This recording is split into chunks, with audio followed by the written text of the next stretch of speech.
हरियाणा विधानसभा चुनाव के नतीजों ने ये तो साफ कर दिया है कि बांटने की राजनीति को प्रदेश की जनता समझ चुकी है और एक सिरे से नकार दिया है।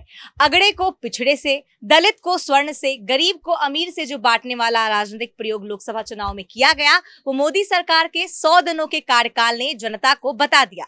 विकास कभी बांटने की बात नहीं करता और बांटने वाले कभी विकास नहीं कर सकते। मुफ्त की रेवड़ी कल्चर वालों का तो जनता ने सूपड़ा साफ ही कर दिया।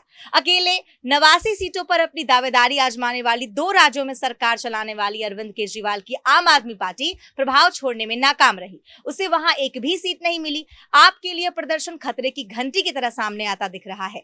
जब अगले कुछ महीनों में दिल्ली में चुनाव होने हैं, यही वजह है कि हरियाणा के नतीजों पर दिल्ली के पूर्व सीएम अरविंद केजरीवाल भी अपने नेताओं कार्यकर्ताओं को चेताते नजर आए।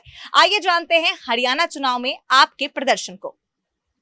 हरियाणा के विधानसभा चुनाव के नतीजों के बाद सवाल ये उठ रहा है कि क्या इसका असर दिल्ली के विधानसभा चुनाव पर भी पड़ेगा।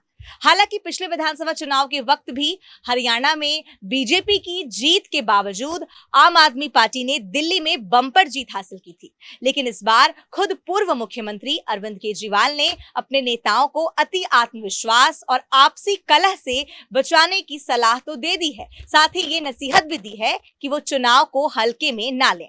इससे ये संकेत मिल रहे हैं आम आदमी पार्टी भी नतीजों के बाद सतर्क हो गई है। इसकी वजह ये भी है कि इंडी गठबंधन का आकलन था कि इस बार बीजेपी के हाथ से हरियाणा की सत्ता निकल जाएगी, लेकिन उम्मीदों के विपरीत बीजेपी जीत की हैट्रिक लगाने में कामयाब रही। ऐसे में माना जा रहा है कि इस बार दिल्ली में वह राजनीतिक तौर पर आम आदमी पार्टी के खिलाफ और आक्रामक हो सकती है।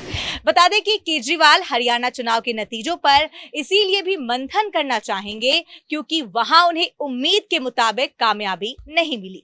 पार्टी ने कुल 90 सीटों में से 89 सीटों पर उम्मीदवार उतारे थे, लेकिन किसी भी सीट पर कामयाबी नहीं मिली और पूरे प्रदेश में वह सिर्फ 1.79% वोट ही जीत सकी। विधानसभा चुनाव में उसने 46 उम्मीदवार मैदान में उतारे और उसने 0.48% वोट मिले थे।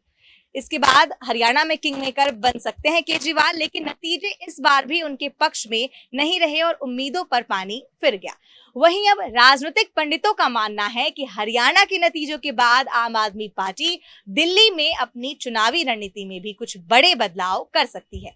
खासतौर से जिन इलाकों में बीजेपी आम आदमी पार्टी के वोट बैंक में सेंध लगाने की कोशिश कर रही है, वहां पर पार्टी की स्थिति को और मजबूत करने के लिए पार्टी बड़े स्तर पर कुछ नए कैंपेन शुरू कर सकती है। यहां तक कि उम्मीदवारों के चयन में भी पार्टी को इस बार और अधिक सावधानी बरतनी पड़ सकती है। इसी तरह की खबरों के लिए देखते रहिए न्यूज वॉच भारत। मैं पूजा भारती, नमस्कार।